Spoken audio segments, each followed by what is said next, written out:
इधर भारत ने चीन के साथ दम दिखाया, उधर ट्रंप का किला ढह गया। थर थर कांपते शहबाज शरीफ के दफ्तर में सनसनी फैल गई, क्योंकि अब दुनिया के सामने एक नई ताकत आ गई है।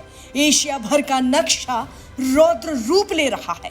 इस सुनामी में अमेरिका से लेकर पाकिस्तान तक बह जाएगा। जी हाँ, दुनिया ने एससीओ तियानजिन शिखर सम्मेलन 2025 में प्रधानमंत्री नरेंद्र मोदी की ताकत देखी, जिसके आगे बड़े बड़े सूरमा अपनी कूटनीति में पीछे रह गए।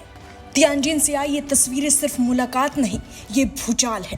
प्रधानमंत्री नरेंद्र मोदी और चीन के राष्ट्रपति शी जिनपिंग की इस मुलाकात ने पूरी दुनिया की राजनीति हिला दी है, क्योंकि इस बार चीन ने पाकिस्तान और अमेरिका को दरकिनार कर भारत को गले लगाया है। और यही है वो पल जिसने एशिया ही नहीं पूरी दुनिया में भूचाल ला दिया है।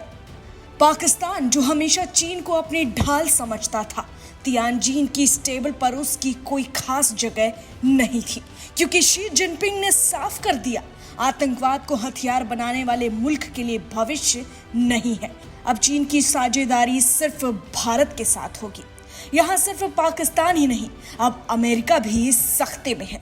ट्रंप और उनकी टीम मानते थे कि एशिया का खेल वॉशिंगटन की मुट्ठी में है, लेकिन मोदी की डिप्लोमेसी ने खेल का रुख ही बदल दिया।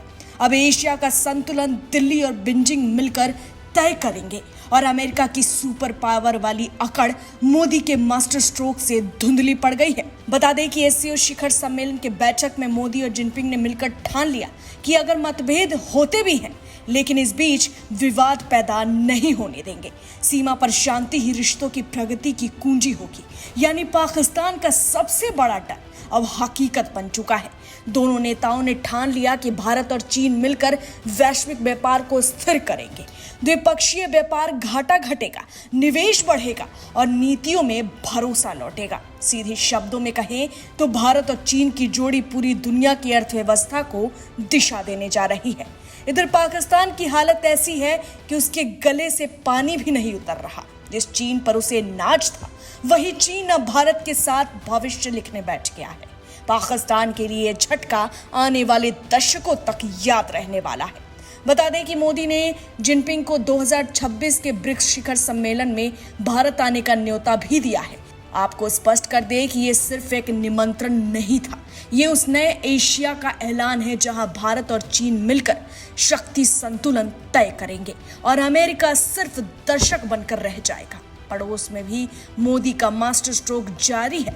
म्यांमार में चुनावों का स्वागत करते हुए प्रधानमंत्री नरेंद्र मोदी ने कहा कि शांति का रास्ता सिर्फ संवाद है, यानी पड़ोस में स्थिरता और दुनिया में साझेदारी, दोनों का नेतृत्व अब भारत कर रहा है। और अब सबसे बड़ा सवाल है कि चीन ने आखिर ये सब क्यों किया, जहां उसने भारत से करीबी बढ़ाई। तो इसका सीधा सीधा कारण है कि चीन को पता है कि दुनिया का भविष्य भारत है।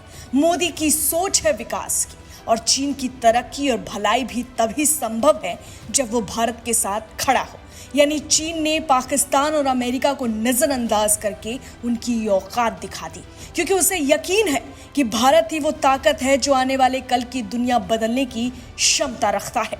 यानी तस्वीर साफ है, तियानजिन की ये मुलाकात सिर्फ डिप्लोमेसी नहीं, ये उस युग की शुरुआत है जहां पाकिस्तान हाशिए पर है, अमेरिका किनारे पर है और भारत केंद्र में है, क्योंकि अब चीन भी मान चुका है भविष्य भारत है। Bureau report, HCN news, Patna.